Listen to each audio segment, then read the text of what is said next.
زمزم کے کنویں کی ملکیت حاصل کرنے کے علاوہ عبد المطلب کی زندگی کا دوسرا اہم واقعہ ابرہہ کا بیت اللہ پر حملہ ہے۔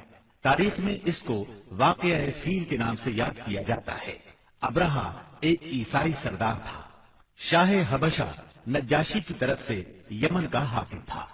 اس نے دیکھا کہ اہل عرب حج کے لیے مکہ مکرمہ جاتے ہیں اور خانہ کعبہ کا طواف کرتے ہیں، تو اس نے عیسائی مذہب کے نام پر یمن کے شہر صنعاء میں ایک عالیشان گرجا بنوایا۔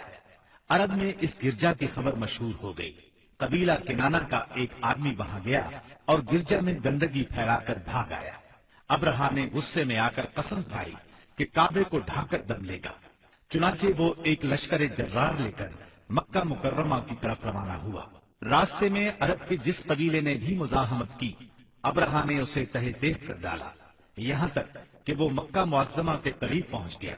وہاں کے لوگوں کو اپنے ارادے سے خبردار کرنے کے لیے اس نے اہل مکہ کے جانور پکڑ لیے۔ ان جانوروں میں عبد المطلب کے 200 اونٹ بھی تھے۔ عبد المطلب کو ابرہہ کی چڑھائی کی خبر ملی تو وہ خانہ کعبہ کی دیواروں سے لپٹ گئے، رو پڑے، اللہ سے اپنے گھر کی حفاظت کی دعا کی۔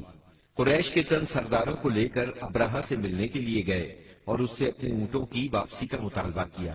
ابرہہ ان کی بات سن کر حیران ہوا اور بولا، تم نے اپنے اونٹوں کی واپسی کی تو بات کی، کعبے کے متعلق ایک لفظ بھی نہیں کہا۔ میں تو یہاں کعبے کو ڈھانے کے لیے آیا ہوں۔ عبد المطلب نے جواب دیا، اونٹ میری ملکیت ہے، اس لیے ان کی رہائی کے لیے چلا آیا۔ کعبے کا مالک اللہ ہے جو اپنے گھر کو بچانے کی پوری طاقت رکھتا ہے۔ ابرہہ نے ان اونٹوں کی واپسی کا حکم دے دیا۔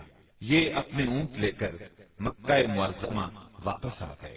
60-70 ہزار کا لشکر تھا اور اس میں 9 یا 13 ہاتھی تھے۔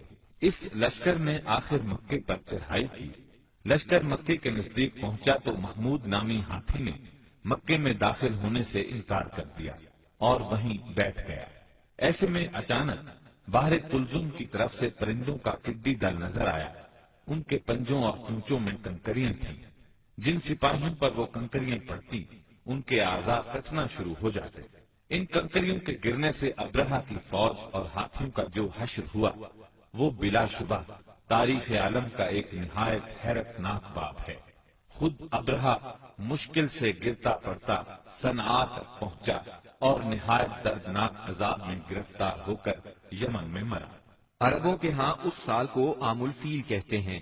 ایک مدت تک یہی تقویمی سال شمار ہوتا رہا۔ قرآن کریم میں یہ واقعہ سورہ فیل میں بیان ہوا۔